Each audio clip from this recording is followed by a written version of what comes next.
With the launch of Modern Warfare 2 and its beautiful visual graphic capabilities, you're probably eager to see the game in all of its glory. But at what cost to performance are you willing to embrace? In this video, we'll be detailing the best graphical settings for a good in-between, so that you're taking advantage of the incredible visual environment and immersion that Modern Warfare 2 allows, all while not disadvantaging yourself in maintaining high-leveled FPS and overall performance. You aren't going to be doing too well if your game is looking like this. Let's get you on the right path to best visuals while maintaining high level of performance. Leaving a like rating on this video would really do wonders for us and help get this video out to others who might be in need of some guidance as to what settings to use to best suit them. And if you're enjoying Modern Warfare 2 and are looking for a community to be a part of, Carnage is your place. Subscribe to the channel if you aren't already for everything Modern Warfare 2 related, from guides, things to better your game, camo videos, as well as crazy gameplays and team challenges, such as coming back and winning a hardpoint game from 249 to 0. Now, let's hop right into the video and get to those settings so you can get going on leveling up while running the best settings for your performance and visuals.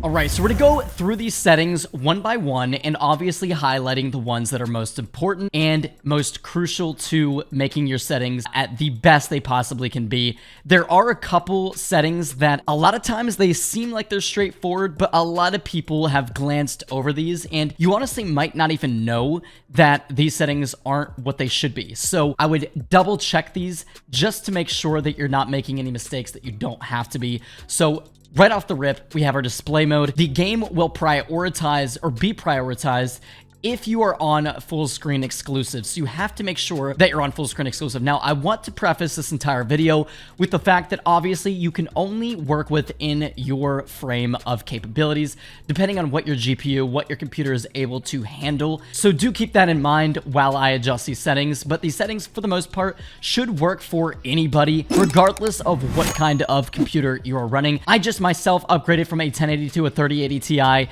and I was able to run these settings for the most part on my 1080s, so you shouldn't have a problem, but do keep that in mind. So right again, off the rip, we're with our display mode. You will be prioritizing the game if you're on full screen exclusive.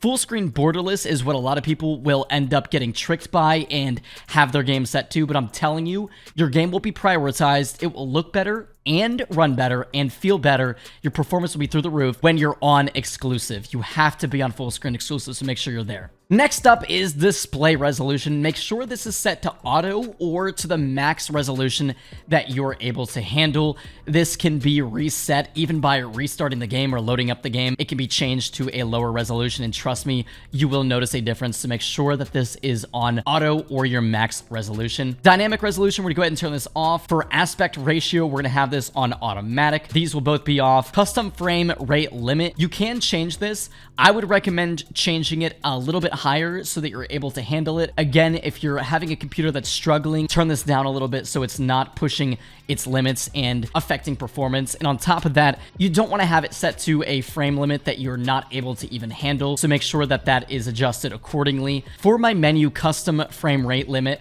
I have this tuned down. I think default is like 100 or so, but that's not necessary on the menus, so go ahead and change that down as well. And then for your high dynamic range, you're gonna go ahead and turn that off. Okay, so getting into some of the important quality settings, we're going to have this set to custom, obviously, because we're going to be changing a lot of stuff. The number one big thing here is your render resolution. Make sure that this is at 100. And if it's not, you're playing at a massive disadvantage and not taking full advantage of your computer's capabilities. So make sure this is at the render resolution that is what your computer is able to handle, whether that be 720, 1080, or 1440. I have this set to 1440 as my monitor is 1440p resolution, so just make sure this is set accordingly. That's going to be 100. For your upscaling and sharpening, we're going to set this to Fidelity FX CAS, and this is another setting that oftentimes people don't have on. And this is going to make a difference in the sharpness and the cleanness, kind of the quality of your game. It's going to make things look a lot better. And you're going to set that strength to 100. Trust me on this setting, it will be worth it. So anti-aliasing is going to be a setting that's going to make a difference as well. And this basically just comes down to when displaying high quality images or renders, the distortion. It has to do with the distortion and the pixelization of those renders. As you can see in the example, the difference is night and day. For this, we're going to go ahead and switch this to SMAA T2X. That is going to be the setting. I think the default is the fill mic. I think the default is the other option, so go ahead and switch that over. Then for this, we're going to have on normal. This, we're going to up that to 90. Moving on to details and textures, we're going to go ahead and switch texture resolution to normal.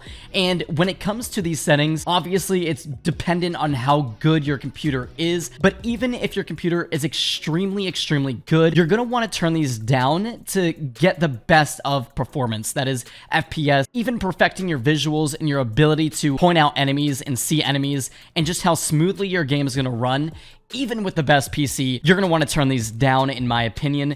So for texture resolution, I would go, honestly, normal.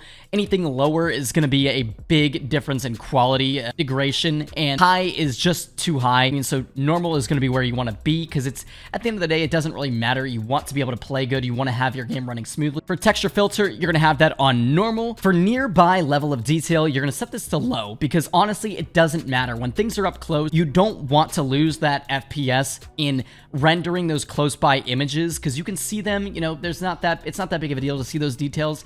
So you want that on low to better your performance. But for distant level of detail, you want that to high so that you're able to see it at longer distances and things don't lose their sharpness, their quality, their ability to stand out. That is, your enemies or enemies against different surfaces. So that distant level of detail, that is important that you set that to high. Now for your cluttered draw distance, we're going to set this to short. Particle quality, that can be set to low. That's not going to affect your FPS too much, honestly, but I would set that to low because it doesn't really matter. Particle quality level, you're gonna set that to low as well, or very low. It doesn't really matter. Again, it's not a huge difference, and it's gonna help with that performance. And then for bullet impacts and spray, I like having this on so I can see where potential, shots are coming from and where they're hitting. It's very unlikely that that's going to be useful, but I like to have it on. It's something that you can turn off though, and that will help you a little bit. But again, you can see the GPU and effect on CPU is very low to begin with. Shader quality, it does matter, so I wouldn't set this to low. I would set it to medium. Tessellation, you can go ahead and turn that off. It's gonna have a decent effect on your GPU and CPU, and it doesn't really help that much in performance. It's just a quality thing. It just makes your game look a little bit better, so not necessary, and you won't even notice the difference. Terrain memory, we're gonna have this on max. On-demand texture streaming, make sure this is turned off. It's not necessary. Streaming quality, we're gonna have that on normal. Volumetric quality is something that's gonna have a decent effect on your RAM and your GPU, and it's not something that is important to your game. It looks good regardless if you have this on low or high. It's not going to make that all of a difference, and it's going to make your game run a little bit smoother and make visuals a little bit easier, so I would set that to low. This is going to be turned off.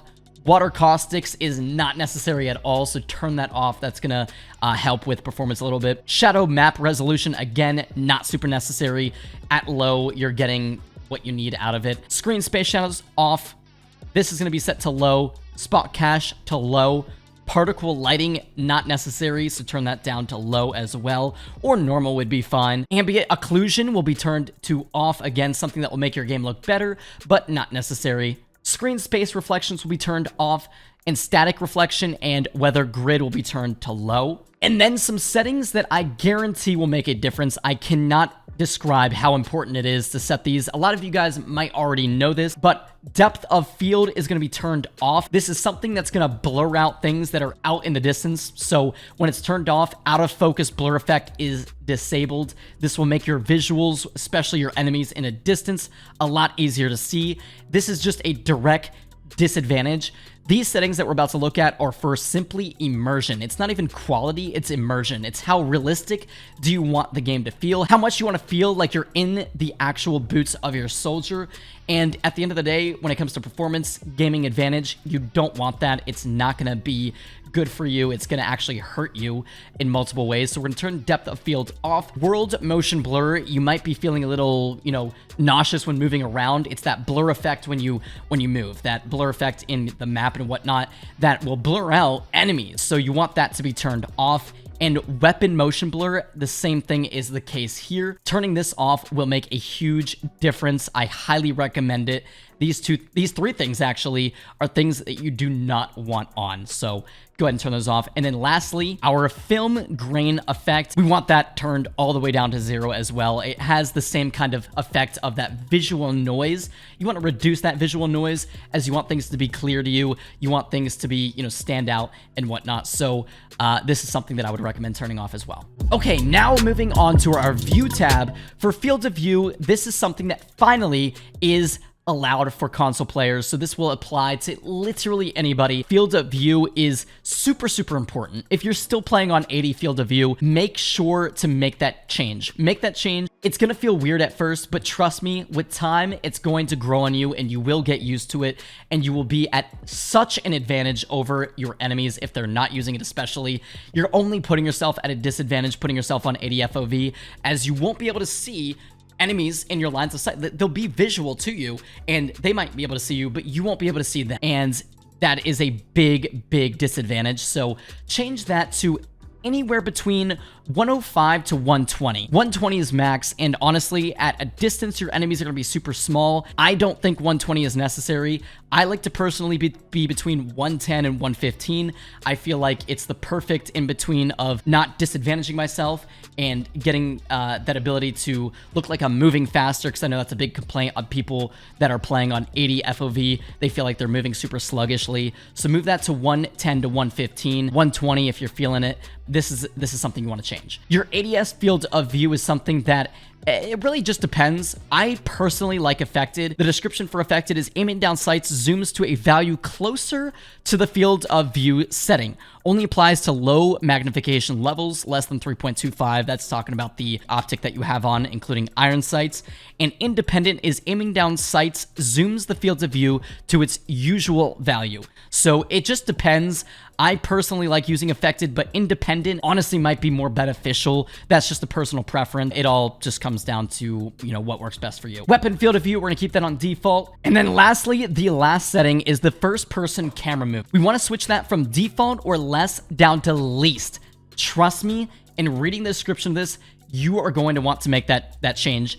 For here, it says adjust the intensity of camera shake movement when playing in first person. Does not apply to all camera movements, and this can also help with motion sickness. But basically, that visual recoil will be reduced slightly, and any reduction is helpful. It will be reduced slightly by changing this down to least 50%. But guys, those are your best visual settings, your best graphic settings for PC if you guys are looking to better your performance, all while maintaining good visuals in Modern Warfare 2. The game's beautiful, so I totally understand not wanting to completely lower those visuals. You still want the game to look good, and honestly, in some cases, it's to your benefit, all while performance matters. And on top of that, obviously, you want to be set to have the biggest advantage possible when playing Modern Warfare 2 to make yourself a better player. Things like those weapon motion blurs, those world motion blurs, those kind of settings, and the field of depth, those settings will actually make a difference in your performance, I promise you.